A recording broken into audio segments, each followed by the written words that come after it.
What's going on, everyone? All right, so um, I've had a weird day.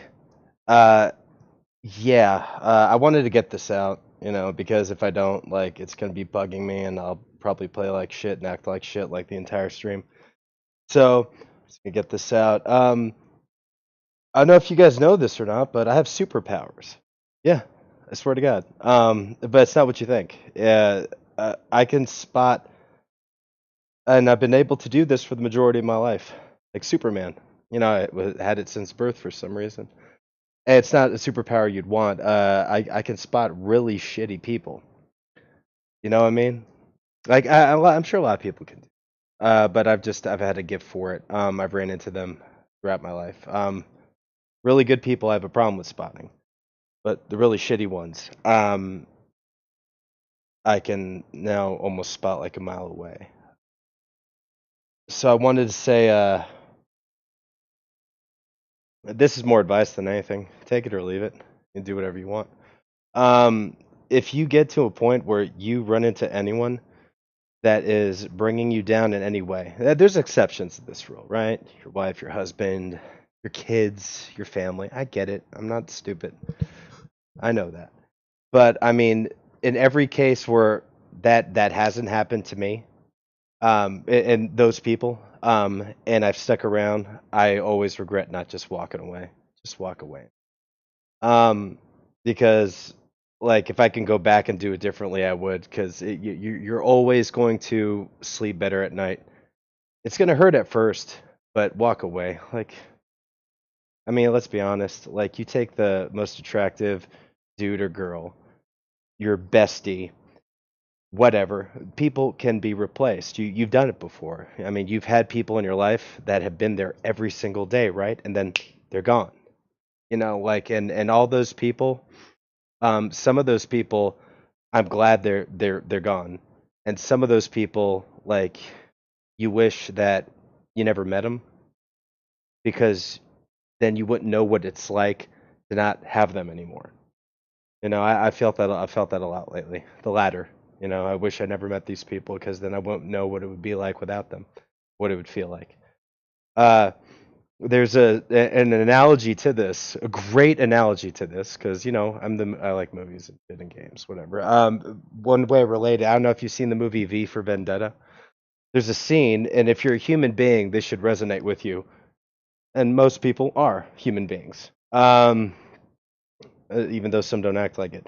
There's a scene where uh, Valerie, Valerie's letter. I don't know if you remember that scene where Natalie Portman, Hugo Weaving, is V. Natalie Portman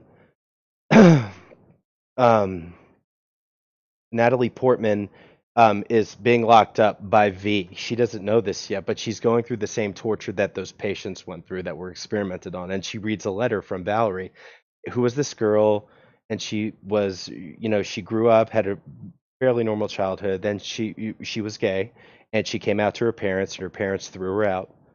And she became an actress, and she met the love of her life. Then Norse Fire happened. She got thrown into a lab and experimented on, and the last line always gets me. It's it's kind of terrible that my life should end in a place like this, but for 3 years I had roses, and I apologize for nothing. I'll die here. Every inch of me will perish, every inch but one. An inch, it's small and it's futile, but it's the only thing in the world worth having. You must never let anyone take it away or give it. And then the last line is, I hope that whoever you are, you escape this place. I hope that the world turns and things get better. But what I hope most of all is that even though I may never meet you, and even though I may never laugh with you, cry with you, sing with you, or kiss you, that I love you with all my heart. I love you, Valerie. So basically, my interpretation of that is she's being experimented on, right? Like, the worst things are happening to her by the worst people, villains, the bad guys. She's a lab rat, and she ends up dying there. By the way, she just they shave her head, they stick her. She has these like things that break out, and it was a blink of an eye. Before, where she was laughing with the love of her life, this woman she met, and she had a job, and she But even how bad it was, she even said that because like she would go on and maybe she would meet you. Maybe she would meet a really good person, right? There's good people out there. There's so many fucking shitty ones. I spot them, and I wish I didn't. It's something I'm proud of. Um, I can spot them so quick now. But there's great ones, right? Right? Like, and if you got a great one like Sora, if you got a Riku and a Kairi, you go to hell and back to keep them, and you never lose them. But anyone that gives you this much, I mean this, I fucking mean this so much, gives you this much fucking stress, you do everything in your power to get rid of them and cause the least pain possible. You have to. You got to just walk. You wipe your hands and you walk away. I wish I had done that so many times. Final Fantasy 13 quote. Um, Vanille at the end. It's easy to lose sight of things in a world as big as this, but if you keep going, you'll find what you're looking for sooner or later. The problem, what Vanille doesn't tell you is it might not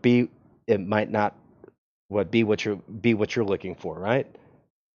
Right? I mean, called being human. Like you want something, and then you find it, and then you find out you realize you want something else, and then you find that, and it's fine.